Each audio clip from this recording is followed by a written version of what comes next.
Hello प्यारे बच्चों, मैं ज्योति शर्मा स्वागत करती हूँ आप सबका हमारे यूट्यूब चैनल टीचर्स अकेडमी पर। तो आज आपकी क्लास होने वाली है बेटा हमारी कक्षा 4 की गणित की क्लास नंबर 47, जिसमें हम सप्ताह 8 का दिवस 5 करेंगे। ठीक है, तो चलिए क्लास शुरू करने से पहले जो बच्चे हमारे चैनल पर नए हैं या जिन्होंने अभी तक हमारे चैनल को सब्सक्राइब नहीं किया है तो सब्सक्राइब कर लीजिए, जिससे कि सारी वीडियोस हम आपके पास हमारी जो सारी वीडियोस हैं वो लाइन वाइज लाइन पहुंचती रहें। ठीक है बेटा, चलिए तो चलते हैं हम अपने क्लास की तरफ। देखिए, तो हमारा सप्ताह 8 का जो क्लास चलेगी आज, सप्ताह 8 का दिवस 5 भोपाल की सैर आपके पाठ का नाम है। तो भोपाल की सैर में बेटा हम क्या कर चुके हैं? जोड़ कर चुके हैं, घटाने कर चुके हैं, हम लोग गुणा कर चुके हैं। अब बारी किसकी है? भाग की। अब हम क्या करेंगे आज? भाग। तो चलिए भाग कर लेते हैं हम।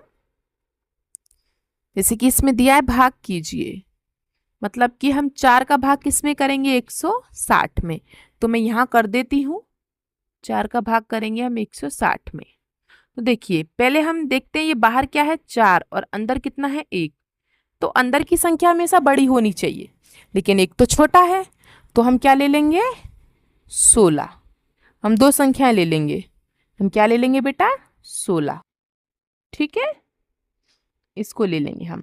तो 4 के पहाड़े में 16 आता हो या तो वहां पे रुक जाओ, या फिर 16 से जो कम हो वो रुक जाओ। अब जैसे कि 4 एक कम 4, 4 दूनी 8, 4 3 12, 4 4 16। तो मतलब 4 के पहाड़े में 16 आता है कितनी बार? 4 बार। 4 4 16। अब क्या करते हैं? हम इसको घटाते हैं। अब 16 में से 16 घटाएंगे तो 0 बचेगा। ठीक है, फिर क्या करते हैं? जो अगली संख्या होती है उसको उतारते हैं नीचे। तो हम क्या उतारेंगे? 0। अब 4 का भाग 0 में तो जाएगा नहीं, लेकिन जो हमारी 0 है उसको तो हमें कुछ करना पड़ेगा। तो ये जो 0 है जब ये जाती नहीं है, मतलब इसमें हम किसी का भाग नहीं कर सकते हैं, है ना? तो हम यहाँ पे इसको 0 लगा देते हैं। तो हमारा आंसर क्या आ जाएगा? 40। तो हमारा आंसर क्या आया बेटा? 40। ठीक है, इसी तरीके से हम ये वाला करेंगे। जैसे 6 का भाग हम करेंगे 126 में, तो 1 में तो जाएगा नहीं 6 का भाग, 12 में चला जाएगा। तो 6 के पहाड़े में 12 आता हो या फिर 12 से कोई कम संख्या हो, जैसे कि हम पढ़ते हैं 6 एक कम 6 और 6 दूनी 12, मतलब 12 आ रहा है 6 के पहाड़े में। कितनी बार आ रहा है? 2 बार। 6 दूनी 12। अब इसको हम घटाएंगे तो 12 में से 12 जाएंगे तो 0 बचेगा। कुछ नहीं बचा तो हम इसको कुछ नहीं लिखते। ठीक है, उसके बाद अगली संख्या को उतारते हैं। क्या है हमारे पास अगली संख्या? 6। तो 6 को हमने उतार लिया। तो अब क्या करेंगे? हम इस संख्या का इसमें भाग करेंगे। तो 6 का भाग 6 में कीजिए, एक बार जाएगा। 6 कम 6, घटा दो, क्या आएगा? कुछ नहीं, कट्टा। अब आगे कोई संख्या नहीं बनना, उसको उतार लेते, है ना? ऐसे ही करते चलते हैं। चलिए, तो ये तो हमारा खत्म हो गया। भाग बहुत ज्यादा इजी होते हैं, बहुत सरल होते हैं अगर उनको अच्छे से समझा जाए तो। ठीक है, चलिए अब हम दूसरा क्वेश्चन करते हैं। जैसे कि इसमें दिया है 50 मीटर लंबी रस्सी से 5 मीटर लंबाई वाले कितने टुकड़े किए जा सकते हैं? मतलब कितनी मीटर लंबी रस्सी है? 50 मीटर। और कितने कितने के टुकड़े करने हैं? 5 5 मीटर के। तो कितने टुकड़े होंगे ये पूछ रही है। तो 5 का भाग 50 में कर दो। तो 5 का भाग पहले हम 5 में करें, 5 चिक्का 5, कुछ नहीं बचा। अब फिर हम क्या उतारेंगे? 0। अभी मैंने बताया जब भाग 0 में नहीं जाता है तो बराबर में 0 लिख देते हैं, मतलब कि कितने टुकड़े हो जाएंगे? 10। तीसरे का क वाला आंसर हमारा सही है। ठीक है बेटा, चलिए तो अब चलते हैं हम क्वेश्चन नंबर 4 पर। क्वेश्चन नंबर 4 देखिए हमारा क्या कह रहा है। क्वेश्चन नंबर 4 कह रहा है एक विद्यालय के 150 बच्चों को पिकनिक पर ले जाना है। यदि एक बस में कुल 50 बच्चे बैठ सकते हैं तो बताइए ऐसी ही कुल कितनी बसों की आवश्यकता होगी? चलिए भाई तो देख लेते हैं। बच्चों की संख्या कितनी है? 150। तो लिखिए बच्चों की संख्या बराबर 150। ठीक है, उसके बाद एक बस में बैठे बच्चे, एक बस में कितने बच्चे बैठ सकते हैं? 50।